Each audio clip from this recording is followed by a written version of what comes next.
Africa News 7.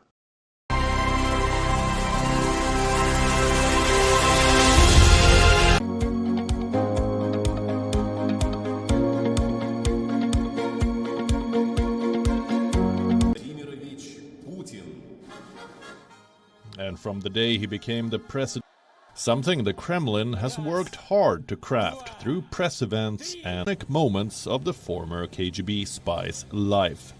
Every opportunity, even when the horse chose to trot its way through the wilderness. With no fear in his eyes, in the year 2009, Putin braved through the cold waters of a mountain lake. As part 8, Putin joined a group of bikers at a festival, where he rode with members of the Russian and tough image. He has also publicly displayed his affection for also took charge to lead the flock of migratory birds to their death. According to state media, the then 60s, this is the Russian president showing off his skills as a pianist. While waiting, a spy, a modern-day Tsar, an adventurer, an animal lover. The larger-than-life Russian leader. 4 ans. Donc il avait fait 2 mandats de 4 ans successifs, vous le rappeliez. Puis il y avait une rupture. Medvedev était devenu président de la République, lui était devenu Premier ministre. Il s'était représenté. Et là, il y avait eu un changement de constitution. Ce ne sont plus des mandats de 4 ans, mais de 6 ans. C'est-à-dire que là, s'il est réélu, il est parti pour 12 ans. Bref, pour être très clair et très rapide, c'est depuis 1999 qu'il est pratiquement au pouvoir. L'éclatement de l'Union soviétique a fait énormément pour son arrivée au pouvoir. Et après, il a redonné aux Russes, aux Soviétiques puis aux Russes, il a redonné une âme russe qu'il semblait avoir perdue. Alors, attention, on ne dédouane rien de ce qu'a fait Poutine. Bien sûr. La Tchétchénie, la Crimée, l'Ukraine. On regarde des images et puis on va évidemment reparler de ce Vladimirovitch Poutine. Parce que vous savez qu'il y a toujours un deuxième nom, comme un deuxième prénom. Ça veut dire que Vladimir est le fils de Vladimir Vladimirovitch. Son papa est à gauche sur votre écran. Il se prénomme aussi Vladimir Poutine. Et au centre, c'était sa maman, Maria Poutina. Alors là, il est jeune. C'est pas un écolier très doué. Enfin, en tout cas, il n'a pas des notes extraordinaires. C'est un sportif dans l'âme. Ça, on sait, on verra des images. Il adore le judo. Il adore les sports un peu de combat, mais aussi la natation, l'équitation. On l'a souvent vu dans les images internationales. Oui, il aime bien jouer là-dessus. Hein. Oui, et puis souvent torse nu pour montrer sa force.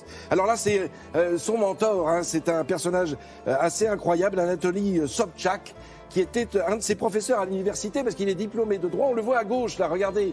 Il est un petit peu dans l'ombre. Il est l'éminence grise de Sobchak. Sobchak, qui était recteur d'académie à Leningrad, la ville natale de Poutine. Ben voilà, justement, en train de se battre avec sa ceinture noire.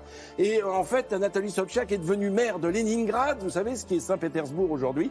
Et il a été dans l'ombre de Sobchak jusqu'au jour où il est arrivé à Moscou en 1996. Et alors, à partir de là, alors l'ascension est absolument d'une rapidité fulgurante aux côtés de Boris Eltsine, qui va être son deuxième mentor. Et Boris Eltsine qui va en faire le président de son gouvernement. Les voilà tous les deux ensemble. Воду такую надо делать. А можно сделать такой же воздух в Москве? Невозможно. Это не ко мне, это к президенту.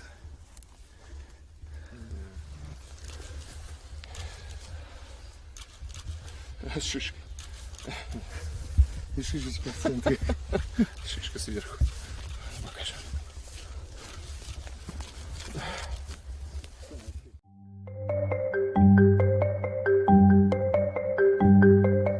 Beaucoup entendu parler de Vladimir Poutine récemment dans l'actualité, mais peu connaissent son histoire.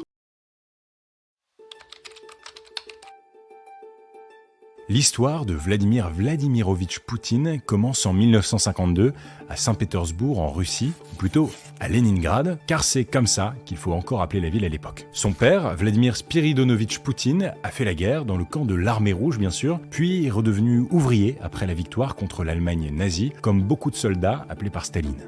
Sa mère, Maria Ivanovna Poutina, a sensiblement le même parcours que son mari. Elle a survécu au déchirement de la Seconde Guerre mondiale, puis a intégré le corps ouvrier de l'usine ferroviaire de Leningrad. L'austérité connue de Poutine s'est sans doute forgée très tôt. Ses parents ont vécu la guerre dans leur chair, le siège de Leningrad, les bombes, les pillages, les morts. Ils l'ont éduqué à ne jamais oublier. C'est dans les rues enneigées de Leningrad que Vladimir va forger les premières armes de son éducation. Ses copains d'enfance sont les voyous de la ville. Dans la bande à Poutine, ça boit de la vodka à 10 ans, ça fume, ça se bagarre. C'est un enfant turbulent à qui on ne promet aucun avenir. Il est temps qu'il se reprenne en main. Alors on raconte que 2 personnes vont jouer un rôle fondamental pour remettre le petit teigneux dans le droit chemin. Vera Gourevitch, professeur d'allemand de Vladimir, qui a décelé en lui une énergie singulière qui va en faire un jeune homme cultivé qui pourra répondre aux attentes du pouvoir en place. En le prenant sous son aile, la professeure embarque le jeune garçon au musée, lui fait découvrir la musique classique et la littérature russe. Et la seconde personne, c'est son professeur de judo, qui est souvent contacté par les hommes du KGB, le principal service de renseignement de l'URSS, pour fournir de jeunes recrues. L'instinct bagarreur de Vladimir fait de lui un bon élément. Il sait se battre, pratique le judo, le sambo, alors ça n'a rien à voir avec la danse, c'est un sport de combat russe,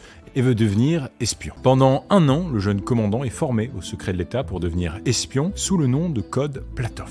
Une fois diplômé, les chefs du KGB le préviennent. Le commandant Poutine doit se préparer immédiatement à quitter la Russie pour mener des opérations extérieures. Boris Eltsine, le nouveau président qui succède à Mikhail Gorbatchev, est le premier président de la jeune fédération de Russie. Dès 1992, Poutine devient l'éminence grise de la municipalité de Saint-Pétersbourg. Autrement dit, c'est le conseiller de l'ombre, influent et discret. En juillet 1998, il est nommé directeur du service fédéral de sécurité de la Fédération de Russie, le FSB, le nouveau KGB. L'heure de remplacer le président Eltsine approche.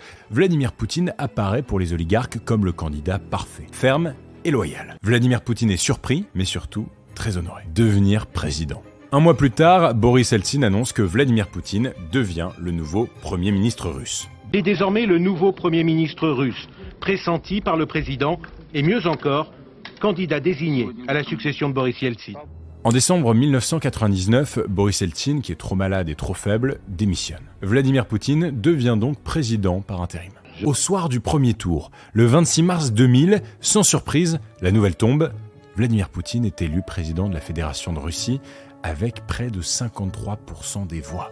L'actualité internationale avec la victoire annoncée de Vladimir Poutine qui prend la tête de la Russie pour 4 ans. Nous sommes en 2008 et comme le veut la Constitution, il doit passer la main. En effet, en Russie, c'est 2 mandats consécutifs maximum et ciao. La campagne assez rapide de 2008 porte au pouvoir Dmitri Medvedev, ami et fidèle de Vladimir Poutine. Le plus important aujourd'hui pour notre pays, c'est la stabilité et la tranquillité. Medvedev devient alors officiellement président de la Fédération de Russie le 2 mars 2008 et dans la foulée, il nomme un certain Vladimir Poutine Premier ministre. En 4 mars 2012, sans grande surprise, Vladimir Poutine amorce son 3e mandat de président de la Fédération de Russie avec 64% des suffrages. Son discours est plus clair qu'avant, plus agressif. La Russie a repris une place importante dans le monde, l'heure du combat a sonné. Poutine va au bout de ses idées et veut faire de la Russie une grande puissance. Il n'a plus aucune limite. En 2018, Vladimir Poutine est candidat pour un 4e mandat. Après une campagne assez rapide, le 18 mars 2018, Vladimir Poutine est réélu président de la Fédération de Russie avec près de 77% des voix. Notre repère, c'est une Russie pour tous, un pays où chacun peut se réaliser. En tant que chef de l'État, je ferai tout pour renforcer la puissance, la prospérité et la gloire de la Russie. Au début de l'année 2022, Vladimir Poutine reconnaît officiellement les régions pro-russes de l'Est de l'Ukraine. Et comme vous le savez, le 24 février 2022, en pleine nuit, un discours est diffusé sur les écrans de télévision. La Russie mène une opération spéciale en Ukraine. C'était l'histoire de Vladimir Poutine.